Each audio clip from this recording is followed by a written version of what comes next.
अस्सलाम वालेकुम my YouTube family, कैसे हैं आप सब। उम्मीद करती हूँ आप सब खैर वाफियत से होंगे। आज वेदर बहुत अच्छा था और वैसे कुछ दिन पहले इतनी गर्मी पड़ रही थी कि ऐसे लग रहा था कि जैसे यहाँ से गर्मी जाने ही नहीं वाली है, लेकिन अभी कुछ बेहतर हो गया है। सुबह के टाइम भी बहुत फ्रेश वेदर होता है और शाम के टाइम अक्सर जो है वो अच्छा होता है।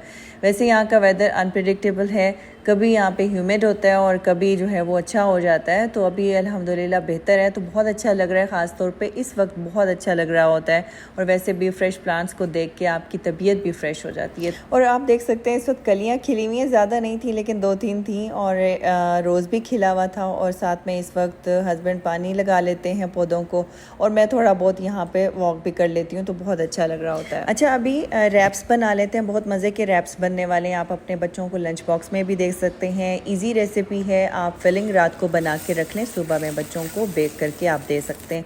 अदरक लहसुन पेस्ट लिया है, हल्का सा इसको फ्राई करेंगे, फिर इसमें हम बोनलेस चिकन ऐड करेंगे, उसको भी फ्राई कर लेंगे। फिर आपने इसमें सॉल्ट, ब्लैक पेपर और चिली फ्लेक्स और सोया सॉस ऐड करके इसको थोड़ा सा पका लेना है। लिड लगा के आप इसको कुक कर सकते हैं। फिर आप इसमें चॉप की हुई शिमला मिर्च और प्याज भी ऐड कर सकते हैं। इस तरीके से वेजिटेबल का बड़ा अच्छा टेस्ट आता है इसमें। और फिर उसके बाद जब आपकी चिकन कुक हो जाए तो आप इसमें चीज़ ऐड करके इसको ठंडा कर लें, फिर हम इसके रैप तैयार कर लेंगे। ये रेसिपी मैंने तब रिकॉर्ड की थी जब मैंने आप लोगों से अपनी मॉर्निंग रूटीन शेयर की थी, तो इसलिए वही मैंने सेम ड्रेस पहना हुआ है। लेकिन उस दिन इसलिए शेयर नहीं की थी क्योंकि व्लॉग काफ़ी लंबा हो गया था, तो इसलिए फिर मैं इसको आप लोगों के साथ शेयर नहीं कर पाई, तो सोचा कि आज के व्लॉग में इसको ऐड कर देते हैं। रैप्स को मैंने इस तरीके से कट कर लिया है। अभी हम इसमें फिलिंग ऐड करके इसको समोसे की तरह रैप कर देंगे। यहाँ पे थोड़ा सा लाइट का इशू है, उस दिन थोड़ी सी सेटिंग्स फ़ोन की ख़राब हुई थी, तो इसलिए मुझे पता नहीं चला। लेकिन खैर छोटा सा क्लिप है जिसमें ख़राबी है, बाकी ठीक है। अभी चिकन में मैंने चीज़ ऐड कर दी है, जब मेल्ट हो जाएगी तो फिर हम इसको उतार लेंगे स्टोव से। फिर उसके बाद थोड़ा सा मैं इसको ठंडा होने दूंगी और फिर हम इसको रैप कर लेंगे। और रैप करने के बाद फिर आपने दोबारा से ऊपर इसके चीज़ ऐड करनी है और उसको बेक कर लेंगे। मैं हमेशा 180 पे ही बेक करती हूँ और तकरीबन 6 से 7 मिनट तक। जब आपकी चीज़ मेल्ट हो जाए आप निकाल लें, क्योंकि चिकन तो अंदर कुक हुई है। ऊपर जब चीज़ मेल्ट हो जाए तो आप अवन से निकाल सकते हैं। तो अभी देखें मैं इस तरीके से रैप कर लूँगी। और उसके बाद एक रैप बच गया था, उसको मैंने अलग तरीके से बनाया था। आप उस तरीके से भी बना के बच्चों को दे सकते हैं। एक ही चीज़ को मैंने 2 अलग तरीक़ों से बनाया है, आप जिस तरीके से चाहें बना के दे सकते हैं। देखें अभी यहाँ पे मैंने डिश को पहले बटर से ग्रीस कर लिया था, तो अभी मैंने ये तमाम जो रैप मैंने फ़ोल्ड किए थे वो बेक होने के लिए रख दूंगी। तो अभी यहाँ पे एक मैंने रैप लिया है, इसको हम एयर फ्रायर में बेक करेंगे। ये 2-3 मिनट में बेक हो जाएगा और आप बच्चों को ये पिज़्ज़ा रैप बना के दे सकते हैं। बच्चे इस तरह की चीज़ें बहुत शौक से खाते हैं। सबसे पहले मैंने एक रैप लिया है, उसके ऊपर आप पिज़्ज़ा सॉस लगा सकते हैं, केचप लगा सकते हैं। आपने फिर चिकन की फिलिंग ऐड करनी है, चीज़ ऐड करके आपने 2 से 3 मिनट के लिए एयर फ्रायर में इसको बेक कर लेना है। तो आप बच्चों को दीजिए, बच्चे बड़े इंजॉय करेंगे, आप खुद भी इसको इंजॉय कर सकते हैं। रात को फिलिंग बना के रख दें और सुबह इस तरीके से टॉपिंग करके आप अपने बच्चों को लंच बॉक्स में दे सकते हैं। और उस तरीके से अगर रैप्स बना के देना चाहते हैं तो वो भी आप अपने बच्चों को दे सकते हैं लंच बॉक्स में। और अभी मैं यहाँ पे अपने कुछ सब्सक्राइबर्स के नाम लेना चाहूँगी, मिसेज़ अबू बकर और Javeria from Azad Kashmir. Thank you so much guys, मेरे साथ इसी तरीके से आप लोग कनेक्टेड रहिए। Stay happy and stay blessed. और आप लोग मेरी फैमिली की तरह हैं और मेरी एक बहुत ही पुरानी और बहुत ही नाइस सब्सक्राइबर हैं जो कि मेरी बहनों की तरह हैं। उनका नाम सबा है। सबा, आपके मशवरे मुझे बहुत अच्छे लगते हैं और बिल्कुल अपनायत के साथ समटाइम्स वो मुझे मशवरे दे रही होती हैं। जब मैं बहुत ज़्यादा काम कर रही होती हूँ तो वो मुझे कहती हैं कि सिद्रा इतना काम नहीं किया करो, अभी बच्चों के लिए बहुत आगे काम करने हैं, बहुत सारी चीज़ें हैं आगे, तो अपनी एनर्जी को बचा के रखें। तो मुझे बहुत अच्छा लगता है जब वो बहनों की तरह मेरा एहसास कर रही होती हैं। थैंक यू सो मच इसके लिए। और मैं भी आपकी बहुत ज़्यादा दिल से रिस्पेक्ट करती हूँ। बच्चों को स्कूल भेजने के बाद 1-2 घंटे का मैंने नैप लिया था और उसके बाद मैं आ गई थी बच्चों के बेडरूम्स की तरफ इनको समेटने के लिए। वैसे दिन में बच्चे खुद समेट लेते हैं, लेकिन सुबह जब वो स्कूल जाते हैं तो उसके बाद घर आपका बिखरा हुआ ही होता है, तो तब मैं जो है वो बच्चों के बेडरूम समेट लेती हूँ। और जब तक आप बच्चों पे कोई ज़िम्मेदारी नहीं डालते हैं तब तक बच्चा आपका रिस्पॉन्सिबल नहीं होता है। और वैसे भी जब बच्चों के पास अपनी कोई स्पेस हो, अपनी कोई चीज़ हो, तो उसके लिए बच्चा थोड़ा रिस्पॉन्सिबल हो जाता है। जैसे अभी उनके पास अपना एक अलग रूम है तो वो फिर कोशिश करते हैं आप इसको क्लीन रखने की, या फिर अगर मैं उनको कह दूँ कि मुझे आपका रूम क्लीन चाहिए, रात को आपने अपना रूम क्लीन करके सोना है, तो फिर इस तरीके से बच्चा रिस्पॉन्सिबल होने की कोशिश भी करता है। और अभी मैं यहाँ से लॉन्ड्री कलेक्ट कर लूँगी। वैसे मैंने बच्चों को भी रिस्पॉन्सिबिलिटी दी हुई है कि आप लोगों ने अपनी अपनी लॉन्ड्री कलेक्ट करके नीचे नीचे मुझे पहुंचानी है। लेकिन फिर भी सुबह जब मैं इनके रूम्स में आती हूँ तो कहीं ना कहीं मुझे कोई शर्ट, कोई सॉक्स वगैरह ज़रूर मिल जाती है। लेकिन आहिस्ता आहिस्ता बच्चों में ये हैबिट्स डेवलप हो जाती हैं, क्योंकि अभी ही मैंने इनको ये रिस्पॉन्सिबिलिटी देना शुरू की। उससे पहले तो मैं सारा कुछ खुद कर रही होती थी, तो क्योंकि लॉन्ड्री रूम हमारा ऊपर था तो मेरे लिए आसान होता था। हाँ, ये ज़रूर होता था कि जब मैं फ़ोल्ड कर लेती थी तब बच्चे अपनी कबर्ड्स में खुद रखते थे, तो कलेक्ट नहीं करते थे अपनी लॉन्ड्री। तो अभी बस ये रिस्पॉन्सिबिलिटी भी दे दी है और मुझे सुकून कोई नहीं है। मैं यहाँ पे फिर कुछ पेंटिंग्स उठा के लेके आई हुई थी, हमारी बहुत ही पुरानी पेंटिंग्स हैं। तो ये हस्बैंड पुराने वाले घर से लेके आए हुए थे, सोचा इनको कहीं एडजस्ट करके देखती हूँ, मे बी ये अच्छी लगे। लेकिन जब मैंने इनको लगाया तो ये अच्छी नहीं लग रही थी, क्योंकि एंट्रेंस जो है वो थोड़ी डार्क नज़र आने लगी, क्योंकि जो डोर्स का कलर है ना वो डार्क है। तो इसलिए जब मैंने ये पेंटिंग्स लगाई तो वो अच्छी नहीं लग रही थी, तो इसलिए मैंने कहा इनको रहने देते हैं। और अभी जो सुबह के बर्तन धुले हुए थे वो ड्राई हो गए थे, इनको मैं कैबिनेट्स में रख दूँगी। मेरी तरफ ग्लास ज़्यादा जो है वो इकट्ठे हो जाते हैं, तो वो मैं कैबिनेट में रख दूँगी। उसके बाद मैंने चिकन भी निकाल लिया था डीफ्रॉस्ट होने के लिए, अभी मैं जलफ्रेज़ी बना लूँगी। अच्छा, जब आपका चिकन थोड़ा सा फ्रीज़ हुआ ना हो, तो अगर आपने चिकन के क्यूब्स बनाने हो तो आप उसी वक्त ही क्यूब्स बनाएं। अगर वो डीफ्रॉस्ट हो जाए ना तो फिर उसके क्यूब्स अच्छे नहीं बने हुए होते। तो कटिंग जो चिकन की है ना वो फ्रीज़ हुए हुए हों तभी अच्छी होती है, तो उसी वक्त ही कर लेनी चाहिए। अभी हस्बैंड के लंच का टाइम हो गया था, वो इस वक्त लंच पे आते हैं, तो आते ही वो फिर दोबारा पौधों को पानी देना शुरू हो जाते हैं। जैसे घर के अंदर मैं कुछ ना कुछ करने में लगी रहती हूँ और ये बाहर गार्डन को सेट करने में लगे रहते हैं। तो यहाँ पे मैंने खाना गरम कर लिया था, लेफ़्ट ओवर कोफ्तास रखे हुए थे तो उनको मैंने गरम कर लिया है। साथ में रोटी बना के इनको दे दूँगी। खाना रखा हुआ ना फिर मुझे तसल्ली होती है, फिर मुझे जल्दी नहीं होती इस वक्त खाना बनाने की।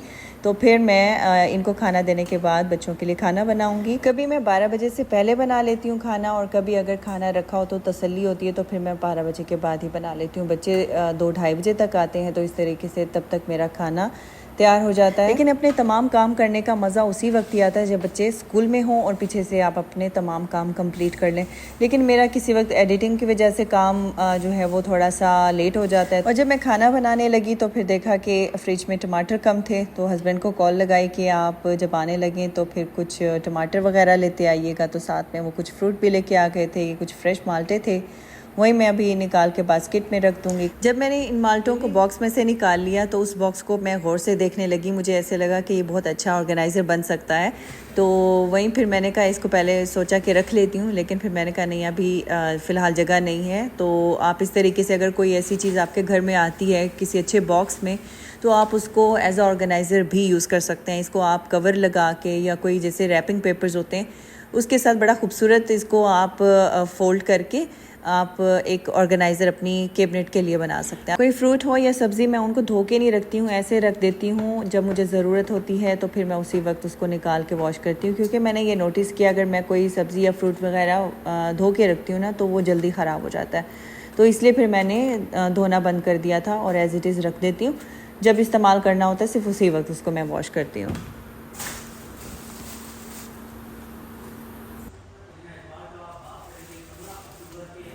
हस्बैंड अगर लिविंग रूम में बैठे हो ना तो फिर न्यूज़ के अलावा और कुछ लगा हुआ ही नहीं होता है, तो बस वही आवाज़ आ रही थी, मैंने उसको रहने दिया क्योंकि बाज़ औक़ात नेचुरल आवाज़ें सही लग रही होती हैं।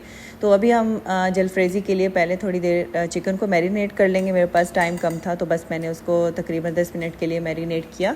तो चिकन को पहले मैंने क्यूब्स की शक्ल में काट लिया था, उसमें मैंने आधा कप दही ऐड किया है, सॉल्ट ऐड किया है, साथ में मैंने इसमें ब्लैक पेपर ऐड की है, हल्दी ऐड की है। तमाम चीज़ों को मिक्स करके थोड़ी देर के लिए छोड़ देंगे। तब तक मैं बच्चों के लिए ऑरेंज जूस बना लूँगी। जो पहले वाले ऑरेंजेस रखे हुए थे वो थोड़े से ख़राब हुए हुए थे, मैंने कहा चलें पहले इसको निकाल लेती हूँ। ख़राब मतलब थोड़े से नरम हुए हुए थे, तो पहले मैंने कहा इनका जूस बनाऊंगी, और जो फ्रेश अभी आए हैं उनको मैं बाद में इस्तेमाल कर लूँगी। और इसके अलावा बहुत सारे लोग डो मिक्सर के बारे में पूछ रहे थे। मैंने पिछली वीडियो में कहीं आटा गूंदते हुए वो दिखाई थी मशीन जिसमें मैंने आटा गूंदा था, तो उस कंपनी का नाम सेंकोर है। मैं उसका स्क्रीनशॉट भी शेयर कर देती हूँ आप लोगों के साथ, आप देख सकते हैं। वो मैंने पांडा से बाय की थी, जो लोग सऊदी अरेबिया रहते हैं उनको अंदाज़ा होगा। बहुत अच्छी मशीन रहती है, इस तरीके से आप जल्दी से आटा गूंद लेते हो। आप आटा गूंदने के लिए छोड़ दो और तब तक आप अपने दूसरे काम कर लो, बहुत आसानी रहती है। आप इसके नए मॉडल्स भी चेक कर सकते हैं। ये मेरे पास पुराना मॉडल है और इसको मैं तकरीबन 5-6 महीने से यूज़ कर रही हूँ, तो ये सही चल रही है।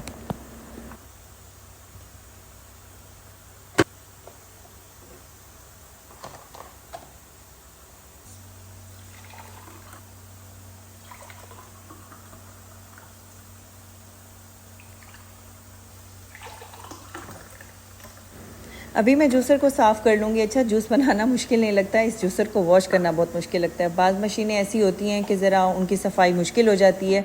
अगर इनको टाइम टू टाइम ना वॉश किया जाए ना तो इनके अंदर फिर वो निशान वगैरह रह जाते हैं, तो वो फिर और ज़्यादा मुश्किल उसकी सफाई हो जाती है। तो इसीलिए उसी वक्त ही जब फ़ारिग हो ना मशीन को उसी वक्त धो लेना चाहिए। और अच्छा, मैं कभी कभार ऐसा भी करती हूँ कि जूस को 2 दिन के लिए बना के रख लेती हूँ, तो इस तरीके से इस्तेमाल हो जाता है। ऑरेंज जूस को नहीं बना के रखती हूँ, लेकिन मैं जो बीट रूट का जूस बनाती हूँ ना अपने लिए, उसको मैं ज़रूर 1 से 2 दिन के लिए, मतलब कभी कभार 2 से 3 दिन के लिए भी बना के रख लेती हूँ। इससे ये है कि आसानी भी रहती है और दूसरा ये कि कभी आपको सुस्ती भी होती है कि अच्छा चलें एक दिन अगर आपने पी लिया दूसरे दिन सुस्ती होगी बनाने के लिए, तो इसलिए 2-3 दिन का आप इकट्ठा बना के अपने लिए रख सकते हैं, या फिर फ्रूट या वेजिटेबल काट के फ्रीज़र में रख सकते हैं। फिर जब आपने बनाना हो निकालें और जूस बना के उसको पी लें। चलें जी, अभी चिकन मैरिनेट हो गई है, अब हम उसको कुक कर लेते हैं। यहाँ पे ऑयल लिया है और अदरक लहसुन पेस्ट मैंने शामिल किया है, इसको हल्का सा सौते कर लूँगी। फिर उसके बाद मैं इसमें टमाटर पेस्ट ऐड कर दूँगी। तकरीबन 3 बड़े साइज़ के मैंने टमाटर लिए थे, उसको मैंने ब्लेंड कर लिया था, तो मैं ये शामिल कर दूँगी और इसको अच्छे तरीके से हम लोगों ने भून लेना है अनटिल कि आपका जो ऑयल है वो बाहर आ जाए। फिर हम उसके बाद जो चिकन हमने मैरिनेट की थी वो इसमें शामिल कर देंगे। मैं इसको कुकर में बना रही हूँ और तकरीबन 8 से 10 मिनट के लिए मैं इसको प्रेशर लगा दूँगी। उसके बाद जब चिकन आपकी कुक हो जाए तो फिर हम इसमें शिमला मिर्च, प्याज और टमाटर जिसको मैंने क्यूब्स की शक्ल में काट लिया था वो ऐड कर दूंगी। मज़ीद 2 से 3 मिनट के लिए मैं इसको दम दे दूंगी। अच्छा, सब्ज़ी को ज़्यादा दम नहीं लगाना क्योंकि फिर जो सब्ज़ी है ना वो गल जाती है, वो अच्छी नहीं लगती है। इस तरीके से थोड़ी अगर सब्ज़ी में जान हो तो वो ज़रा अच्छी दिख रही होती है और खाने में भी अच्छी लगती है। तो 2-3 मिनट का बस दम देना है और उसके बाद हमारी जलफ्रेज़ी हो चुकी है तैयार। और बच्चे भी स्कूल से आ चुके हैं और आज हुरब जो है वो स्कूल से आई तो रोती भी आई। पहले तो मुझे समझ नहीं आई कि किस बात पर रो रही है और वो ख़ुद भी मुझे नहीं बता रही थी। तो खैर थोड़ी देर के बाद जब वो नॉर्मल हुई तो फिर उसने बताया कि स्कूल में वैक्सीन लगाने वाले हैं, कल तो मुझे इंजेक्शन नहीं लगवाना, कल मुझे एब्सेंट होना है, आपने सिग्नेचर नहीं करने और ये वो ना। तो इस तरीके से करके वो काफ़ी ज़्यादा परेशान हुई भी थी, रात तक वो अपसेट रही है। तो खैर मैंने उसको रिलैक्स किया, ठीक है आपने वैक्सीन नहीं लगवानी तो ना लगवाएं, वैसे लगवा लेती तो अच्छा था, लेकिन वो घबराई हुई थी तो इसलिए फिर मेरे पास और कोई चारा नहीं था। ये मगरिब के बाद का टाइम है और मेरी नेबर ने बहुत ही मज़े का खाना बना के भेजा हमारे वेलकम के तौर पे। तो उन्होंने मज़ेदार सी बिरयानी भेजी हुई थी, साथ में गर्मा गर्म सिनामॉन थे, अभी बेक होके आए थे और बहुत अच्छा लगा उनका ये जेस्चर देख के। और वैसे भी जब हम लोग शिफ्ट हुए थे तो उन्होंने फ़ोन करके पूछा अगर आपको किसी चीज़ की ज़रूरत हो, तो बहुत अच्छा लगता है इस तरीके से अगर आपके नेबर्स में आपको कोई इस तरीके से वेलकम करता है। तो सोचा आप लोगों के साथ शेयर करूं, बहुत ही मज़े का खाना था। थैंक यू सो मच अगर वो देख रही हैं तो खैर इंशाल्लाह ताला ये सिलसिला आप जारी रहेगा। तो गाइज़ ये था आज का व्लॉग को लाइक ज़रूर कीजिएगा, चैनल पे नए हैं तो सब्सक्राइब ज़रूर कर दीजिएगा। मिलती हूँ नेक्स्ट व्लॉग में, तब तक के लिए अल्लाह हाफिज़ एंड टेक केयर।